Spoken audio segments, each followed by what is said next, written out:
नमस्कार दोस्तों। आपने देखा होगा कि हम कभी भी जब बिजली का प्रयोग करते हैं या हमें ओवरहेड लाइंस पे चढ़ना होता है तो हम हाथों में दस्ताने का प्रयोग करते हैं। तो दोस्तों, ये दस्ताने क्या काम करते हैं, कैसे हमें उस बिजली से बचाते हैं और हमें झटके नहीं लगने देते हैं।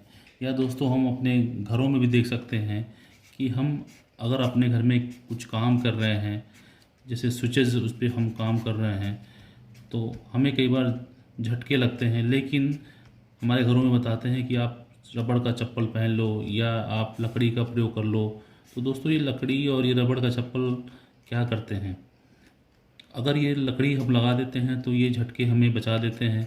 लेकिन कई बार अगर ये लोहा है या चांदी है या ऐसी कोई शीशा जैसी कोई चीज़ है तो हमें झटके महसूस होते हैं दोस्तों। तो दोस्तों, हम लोग आज बात करेंगे कंडक्टर और इंसुलेटर की। दोस्तों, कंडक्टर जो होता है हमारा, वो पदार्थ होते हैं जिनके अंदर करंट बहने में बहुत कम रेजिस्टेंस देते हैं। यानी कि मतलब क्या हुआ, यानी कि इसमें करंट ईजिली फ्लो हो जाता है। जैसे मैंने आपको समझाया था, ये बॉडी है हमारी, इस तरीके से अगर ये हम लकड़ी का प्रयोग ना करके लोहे का प्रयोग करें तो ये करंट इसमें ईजिली फ्लो हो जाएगा दोस्तों, और हमें झटके लग जाएंगे। तो कंडक्टर वे पदार्थ जो अपने अंदर के करंट को बहने में बहुत कम रेजिस्टेंस देते हैं, जैसे कि दोस्तों एल्युमिनियम, लोहा, चांदी, कार्बन, शीशा, ये सारी चीज़ें होती हैं। और इंसुलेटर वो पदार्थ होते हैं जिनका रेजिस्टेंस बहुत अधिक होता है। मतलब इंसुलेटर के अंदर जो मात्रा पाई जाती है वो रजिस्ट करते हैं, करंट को अपने अंदर से गुजरने नहीं देते हैं दोस्तों। जैसे कि हमने अभी बात की थी रबड़ की, या वार्निश हो गया, या हमारा अभ्रक हो गया, या हमारा एस्बेस्टॉस हो गया। तो ये सारी चीज़ें होती हैं जो हमें करंट को फ्लो करने से रोकती हैं। अब क्या होता है दोस्तों, इसको मैं थोड़ा सा आपको बेसिक समझाना चाहूँगा। आप इस वीडियो को इसकी बिल्कुल भी मत करिएगा, क्योंकि ये सारी चीज़ें आपको मैं समझाऊँगा, अंत तक बने रहिए। तो दोस्तों, आप इस तरीके से समझ सकते हैं।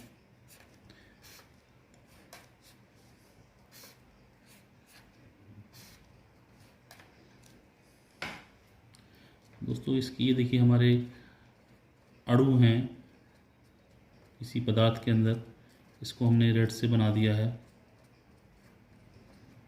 ये हमने मान लिया है इंसुलेटर, ये हमारा कंडक्टर हो गया।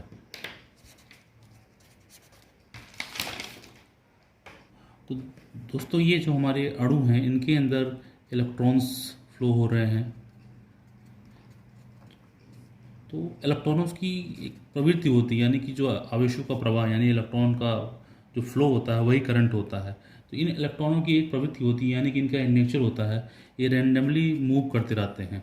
तो दोस्तों, इंसुलेटर के अंदर क्या होता है, हमारा जो कुछ इलेक्ट्रॉन्स इसमें लूज कर जाते हैं।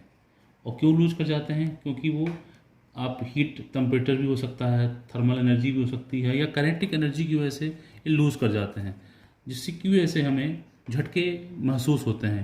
लेकिन कंडक्टर में क्या होता है दोस्तों, ये इलेक्ट्रॉन्स हमारे लूज नहीं होने पाते हैं और ये बंधे रहते हैं एक दूसरे के साथ, इसलिए हमें रेजिस्टेंस इसमें ज़्यादा मिल जाता है दोस्तों।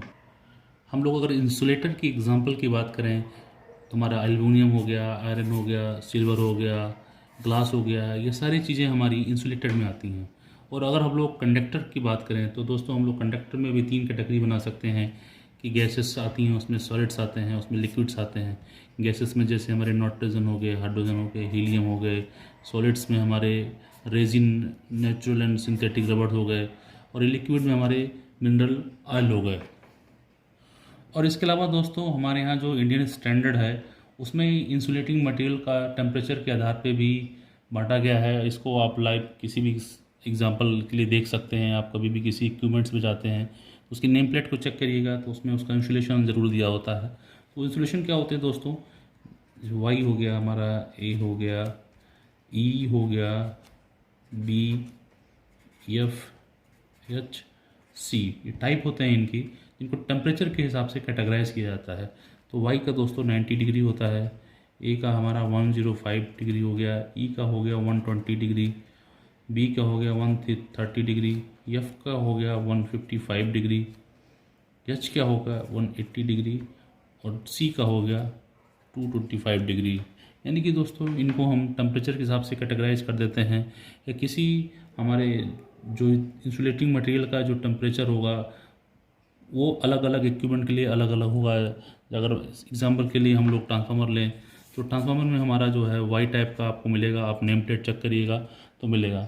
दोस्तों मुझे उम्मीद है ये आपको वीडियो ज़रूर पसंद आई होगी, और मैं आज आपको एक वीडियो और पोस्ट किया था, आप उसको जाके ज़रूर देखिएगा। आरओ कैसे काम करता है उसका मैंने आपको लाइव दिखाया हुआ है कि मेम्ब्रेन्स कैसे काम करती हैं, टीडीएस कैसे होता है। तो दोस्तों आप मेरे इस वीडियो के साथ बने रहिए, इसको लाइक करिए, सब्सक्राइब करिए और शेयर करिए, और इसके साथ बेल आइकन बटन दबाना बिल्कुल मत भूलिए, क्योंकि मेरी अगली वीडियो आपके लिए बड़ी ही वैल्यूबल आने वाली है। नमस्कार दोस्तों।